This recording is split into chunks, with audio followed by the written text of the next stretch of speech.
Defensive field goal percentage is one of the biggest keys in winning basketball games. Last year, Houston was the best team as when it came to defensive field goal percentage. They led the country, just giving up 37.6% from the field, and they were fourth in the country points per possession at 0.774 points per possession. So, obviously, one of the best teams in the league. So, I wanted to show you guys some clips, how they get to that point. What does Houston do that makes them such a good defensive field goal percentage team?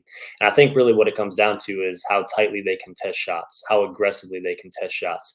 No matter how far away they are in help side, no matter how far away they are broken play, they make every last effort in order to get to that ball and make it as tightly contested as possible. So I'm going to show you a few clips here of Houston in March Madness last year contesting shots, and then at the end, I'm going to talk through a little bit how to chart that, what to look for, and kind of show you a few charts of how I do that. So here's a few clips, and let's just watch. Notice the distance that they can test shots. So we're going to talk about the distance of closeouts, and the way we chart that is 0 to 2 feet, 2 to 4 feet, and 4 plus. So when a defender puts his hand up to contest the shot, that distance from his hand to where the ball handler releases the ball, that is how we chart that distance. So as you can see, Houston does a really good job of getting there and being everything 0 to 2 feet.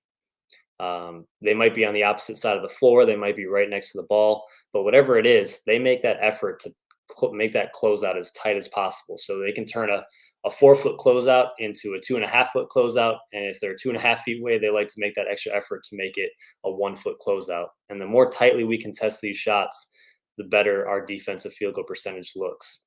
And Houston just made it really tough on shooters, getting that hand up, making it as tightly contested as possible. Obviously, at this level in the college game, especially the NBA, if you have over 2 feet of space, especially over 4 feet of space, that's a gimme, and guys are going to knock that shot down. So it's so important, and we'll show you here at the end how it affects those percentages, and it's a significant impact that these closeouts have. So just a few more clips here. And here's that chart. So this is just an overall representation last season, how our Stetson Hatters did in our conference play in the ASUN. So if we just look at Liberty here for a sec, we lost that game, but our closeouts that we did 0 to 2 feet, we only had 6 of them. 2 to 4 feet, only had 8 of them, and we had 11 shots that were contested at 4+ feet.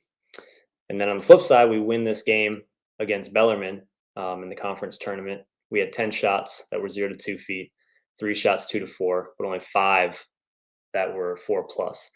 And as you can see how significantly this field goal percentage is impacted, look at these right here in the bottom. In our wins that we had in our conference play, we contested 86 shots, 0 to 2 feet, and our losses only 75. But look at that field goal percentage, regardless of wins or losses. When we contested shots at that distance, this is what team shot. When we were 2 to 4 feet, this is what team shot. And again, we only contested 50 at 2 to 4 feet, and then our losses 68. So you can see the amount of times we contest at that distance impacted our wins and losses.